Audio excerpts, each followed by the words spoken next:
వీటెన్ news కి స్వాగతం.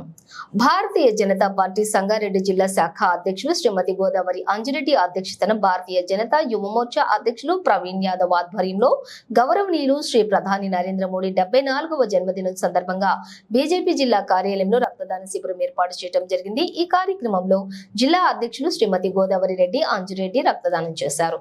అనంతరం ఆమె మాట్లాడుతూ నరేంద్ర మోడీ పుట్టినరోజు సందర్భంగా దేశవ్యాప్తంగా 15 రోజులు వివిధ సేవా కార్యక్రమాలు చేపడుతున్నామని, దానిలోని భాగంగానే ఈ రోజు భారతీయ జనతా యువ మోర్చా ఆధ్వర్యంలో యువకులు పెద్ద ఎత్తున రక్తదానం చేయడం జరిగిందని అన్నారు.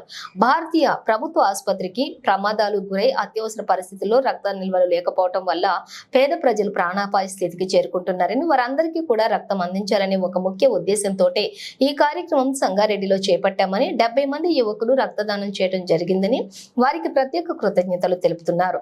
కార్యక్రమంలోని జిల్లా ప్రధాన కార్యదర్శి కొలికూరి రాజశేఖర్ రెడ్డి, జిల్లా ఉపాధ్యక్షులు వెంకట నరసింహారెడ్డి, జిల్లా అధికార ప్రతినిధి డాక్టర్ రాజు గౌడ్, మున్సిపల్ కౌన్సిలర్లు మందుల నాగరాజు, కసిని వాసు, దోమల విజయ్ కుమార్, మీనాగౌడ్, ద్వారకా, శివ, సదానందచారి, శివంగుల నాగరాజు, లవన్ సాయి రెడ్డి, మణికంఠ, సాయితేజ, సందీప్ కుమార్, కార్తీగౌడ్, మధు, శివ, నవీన్, దుర్గా ప్రసాద్, కె ప్రవీణ్, రమేష్ రెడ్డి, మోహన్, ప్రశాంత్, రాధాకృష్ణ, ప్రసాద్, నరేష్, సాయిరాం, శ్రీకాంత్, ఉదయ్ తదితరులు రక్తదానం చేయడం జరిగింది.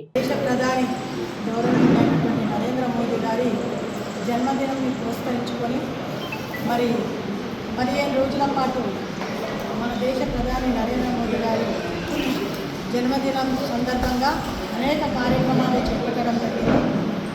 ఎందుకంటే హంగు ఆర్భాటాలకు పోయి పనికిరానటువంటి కార్యక్రమాలు చేసే కంటే 10 మంది ప్రజలకు పనికొచ్చే కార్యక్రమాలు చేయాలి అనేది మోదీ గారి నిర్దేశం.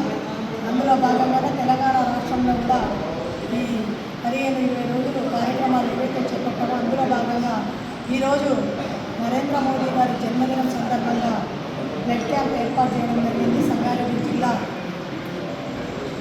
ఆధ్వర్యంలో, జిల్లా పార్టీ ఆధ్వర్యంలో. అందులో భాగంగా ఈరోజు ఇక్కడ పెద్ద ఎత్తున యువత అందరూ వచ్చి మరి రక్తదానం ఇవ్వడం చాలా సంతోషకరమైనటువంటి విషయం. ఎందుకంటే మనము ఒక్కరు రక్తం ఇచ్చింది అంటే అది ఎంతోమంది ప్రాణాలను కాపాడడానికి అవకాశం ఉంటుంది. కాబట్టి ఈ గవర్నమెంట్ హాస్పిటళ్లలో చాలామంది అడుగు బలహీన వర్గాలకు చెందినటువంటి ఫ్యామిలీస్ రావడం, వాళ్ళు డబ్బులు పెట్టి వైద్యం చేయించుకోలేనటువంటి పరిస్థితులు ఉంటుంది. కాబట్టి వారికి మనం ఈరోజు చేసే రక్తదానం కొంత వందల మంది ప్రాణాలను కాపాడినట్టు అవుతుంది. కాబట్టి ఈ యొక్క కార్యక్రమం తీసుకోవడం జరిగింది. ఈ యొక్క కార్యక్రమం కూడా దేశ ప్రధాని నరేంద్ర మోదీ గారు చేస్తున్నటువంటి మన భారతదేశాన్ని మరి గతంలో కూడా ఎక్కడో ఉన్నటువంటి మన భారతదేశాన్ని 5వ స్థానంలో నిలబెట్టినటువంటి ప్రధానమంత్రి నరేంద్ర మోదీ గారు రాబోయే రోజులలో అగ్రస్థానాన్ని తీసుకొస్తారనే నమ్మకం అందరికీ కూడా ఉంది. కాబట్టి ప్రధానమంత్రి నరేంద్ర మోదీ గారు చేస్తున్నటువంటి ఈ యొక్క దేశ అభివృద్ధిని దృష్టిలో ఉంచుకొని ఈరోజు పార్టీలకు అతీతంగా కూడా రక్తదానం ఇవ్వడానికి రావడం చాలా గర్వకారణం. భారత్ మాతాకి జై.